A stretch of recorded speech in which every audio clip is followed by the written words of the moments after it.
नमस्कार दोस्तों and I welcome you to deep concept. दोस्तों, हॉर्न ऑफ अफ्रीका के एक देश इथोपिया ने मस्जिदों को तोड़ना स्टार्ट कर दिया है। इसी कड़ी में 20 से ज्यादा मस्जिद तोड़ी जा चुकी हैं और 12 मुस्लिम लोगों की यहाँ पे हत्या हो चुकी है इन दी ओपन फायरिंग। पुलिस के द्वारा, सिक्योरिटी फोर्सेज के द्वारा मुस्लिम लोगों के ऊपर फ्राइडे की नमाज के बाद ओपन फायरिंग की गई, जिसमें 12 लोगों की मृत्यु हो चुकी है। हम लोग डिटेल से डिस्कस करेंगे कि क्या चाइना की तरह इथोपिया में भी मुस्लिम्स के ऊपर मास क्रैकडाउन किया जा रहा है या फिर इसका कोई दूसरा रीजन है। ये न्यूज आप देख पाओगे। इथोपियन गवर्नमेंट डिमोलिश मोस्ट 3 मुस्लिम शॉट डेड। पहले 3 लोगों की बात हुई थी, आगे चलकर यहाँ पे 12 लोगों की भी जानकारी मिलती है। अब देखिए, चाइना के अंदर भी पिछले कुछ दिनों से हमको खबर मिल रही है कि चाइना के अंदर एक एंशिएंट टाइम की मॉस्क है जिसको चाइना डिमोलिश करने की बात कह रहा है। और उसी के लिए जो मुस्लिम कम्युनिटी के लोग हैं वो यहाँ पे प्रोटेस्ट कर रहे हैं और एक क्लैश देखने को मिला between the Muslim community and the security forces of the China. तो क्या चाइना में तो अगर आप देखोगे ना, तो वहां पे जो मुस्लिम पीपल हैं जैसे कि हुइगुर मुस्लिम्स हैं, उनके ऊपर मास क्रैकडाउन करके उनकी एथनिसिटी, उनकी संस्कृति को खत्म किया जा रहा है। उनकी जो मॉस्क है, मस्जिदें हैं, उनको भी वहां पे तोड़ा जा रहा है। अगर तोड़ा नहीं जा रहा है तो एक प्रकार से उनका जो ढांचा है, जो स्ट्रक्चर है, उसको चेंज किया जा रहा है। हम लोग इसके बारे में आगे बात करेंगे, लेकिन सबसे पहले हम लोग बात कर लेते हैं इथोपिया के बारे में। और इथोपिया से बारे में भी बात करने से पहले आप सभी से रिक्वेस्ट है, अगर आप चैनल पे नए आए हो तो प्लीज यार चैनल को एक सब्सक्राइब जरूर कर लेना। राइट, ये एक यहाँ पे संस्था है, इसके द्वारा यहाँ पे जानकारी दी गई। देखिए, 12 लोगों की अभी तक मृत्यु हो चुकी है, लेकिन जो डेथ टोल है अभी भी कंफर्म नहीं है, ये और भी बढ़ सकता है। लोगों को यहाँ पे गिरफ्तार किया जा रहा है। 140 से प्लस लोगों को गिरफ्तार किया जा चुका है और काफी भयानक मात्रा में हमको प्रोटेस्ट देखने को मिल रहे हैं। जिस प्रकार से फ्राइडे की नमाज थी, उसके बाद लोग प्रेयर करते हैं। प्रेयर के बाद यहाँ पे सिक्योरिटी फोर्सेस इकट्ठा हुई और उन्होंने लोगों के ऊपर फायरिंग स्टार्ट कर दी, क्योंकि लोगों ने भी यहाँ पे प्रोटेस्ट करना शुरू कर दिया था ये जो अनवर मॉस्क है इसको तोड़ने के कारण भी। अब यहाँ पे लोग डायरेक्ट 3 लोगों तो वहां पे ऑन द स्पॉट डायरेक्ट मर जाते हैं और बाकी लोग यहाँ पे जो इंजर्ड होने के कारण मर जाते हैं। अब देखिए, सबसे पहले हम लोग जो इथोपिया है उसकी ज्योग्राफिकल कंडीशन, जिसकी ज्योग्राफी जो है उसको देख लेते हैं। आपको पता है ये 4 देश आते हैं, Eritrea, Djibouti, Somalia and the Ethiopia, horn of Africa के अंदर। और इसी कारण ये जो आपका इथोपिया है आपको एक लैंड लॉक कंट्री के रूप में देखने को मिलेगा। इसका कोई भी बॉर्डर जो है समुद्र से या फिर वाटर बॉडी से नहीं मिलता है।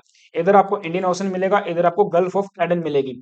लेकिन जो सोमा इथोपिया देश है ये आपका कंप्लीटली लैंड लॉक्ड कंट्री है और इसका बॉर्डर इधर साउथ से, साउथ सुडान से, केन्या और सोमालिया, जिबूती एंड इरिट्रिया से देखने को मिलेगा। अब हालांकि मैं आपको बता दूं, सूडान और साउथ सूडान के साथ भी इनके बॉर्डर डिस्प्यूट चलते रहते हैं। इरिट्रिया के साथ भी इनके जो एथनिक क्लैशेस हैं वो देखने को मिलते हैं। और पिछले 4 सालों से इथोपिया जो है आपके गृह युद्ध के अंदर है। राइट, इट मीन्स इथोपिया के अंदर गृह युद्ध चल रहा है टू कम्युनिटीज के बीच में। मैं आपको बता दूं, जो इथोपिया है इसके अंदर भी आपको फेडरल पार्लियामेंट्री सिस्टम मिलेगा। और फेडरल पार्लियामेंट्री के सिस्टम के अंदर इनके अंदर जो प्रोविंसेस हैं, यानी कि जो स्टेट है, उनको यहाँ पे फुली ऑटोनॉमी दी गई है।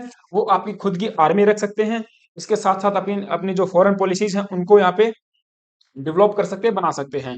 और इसी कारण जो ऊपर वाला नदन पार्ट का जो एरिया है ये देखने को मिलता है टिग्रे पीपल के पास में। राइट, यहाँ पे टिग्रे एथनिसिटी के लोग मिलेंगे और इन्होंने अपनी एक खुद की आर्मी बना के रखी है, that is the TPLF, Tigray's people liberation front army. और इसी के साथ में जो सोमालिया की करंट गवर्नमेंट है उनके बीच में यहाँ पे हमको गृह युद्ध देखने को मिलता है।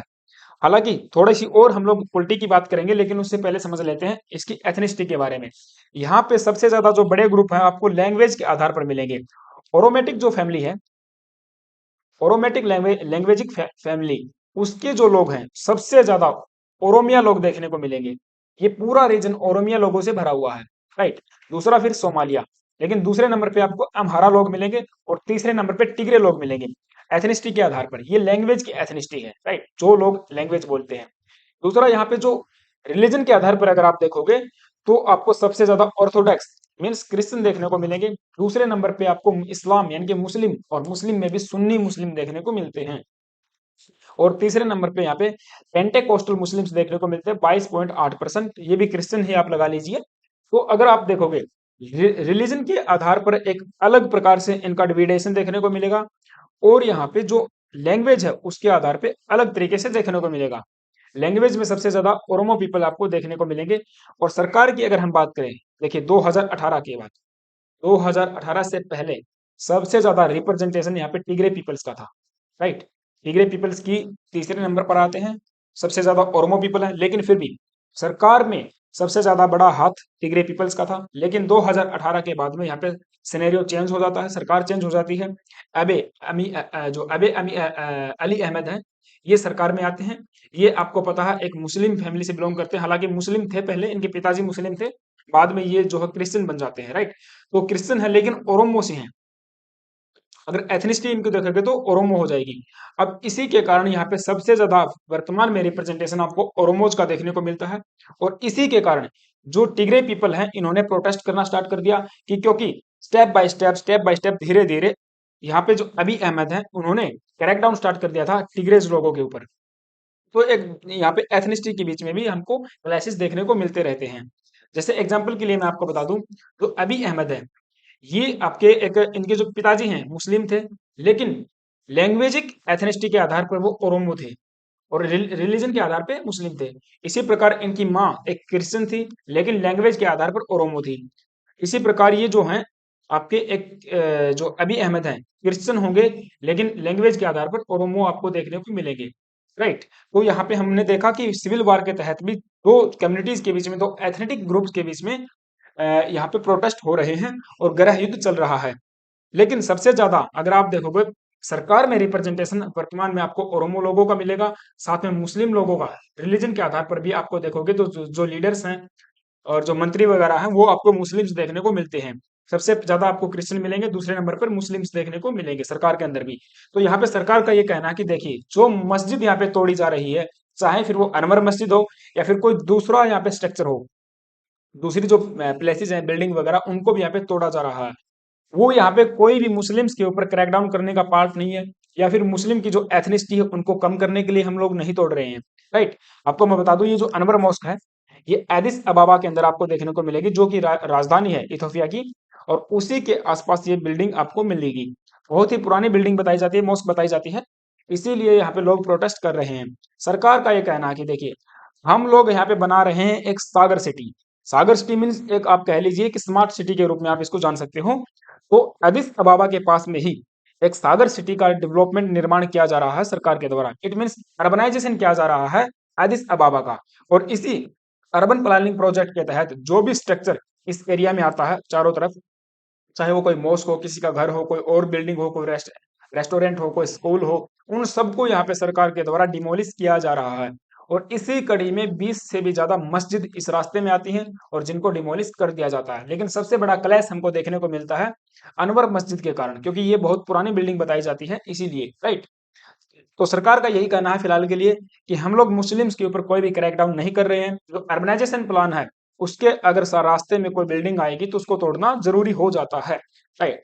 लेकिन अगर आप देखोगे चाइना, तो चाइना में तो बिल्कुल जो मुस्लिम्स ग्रुप हैं, जो माइनॉरिटीज में हैं, उनके ऊपर क्रैकडाउन करके उनको कम करने की कोशिश की जा रही है। जो उनकी मस्जिदें हैं उनको तोड़ा जा रहा है, या फिर अगर तोड़ा नहीं जाएगा तो जैसे आप देखोगे ये जो टॉम्ब होते हैं, इस प्रकार से जो स्ट्रक्चर होता है, जो आर्किटेक्चर है मुस्लिम आर्किटेक्चर, ये कहते हैं कि देखिए ये आप ये मत रखिए, चाइना में ये नहीं चलेगा। अगर चाइना में आपको मस्जिद भी बनानी है तो इस टाइप से बनानी पड़ेगी। इट मीन्स जो चाइना की जो कल्चर है, चाइना की जो संस्कृति है, उसी के आधार पर ही आपको अपनी मस्जिदें बनानी पड़ेंगी। तो चाइना का इश्यू थोड़ा सा अलग है, लेकिन इथोपिया का थोड़ा सा अलग है। इथोपिया के अंदर आपको बहुत सारे एथनिक ग्रुप्स मिलेंगे और उनके बीच में ही आपस में यहाँ पे प्रोटेस्ट वगैरह, क्लैश वगैरह हमको देखने को मिलते रहते हैं, राइट। तो ये लेक्चर था, ये आपकी न्यूज थी। आई होप कि आपको चीजें समझ में जरूर आई होंगी। अगर ऐसा है तो वीडियो को एक लाइक कर दीजिए। दूसरा, अगर चैनल पे आप नए आए हैं ना, तो एक चैनल को सब्सक्राइब भी कर लीजिए। आपका इसके ऊपर क्या विचार है मुझे कमेंट बॉक्स में बता सकते हैं। तब तक के लिए thank you guys, have a nice day. जय हिंद, stay tuned, stay with us.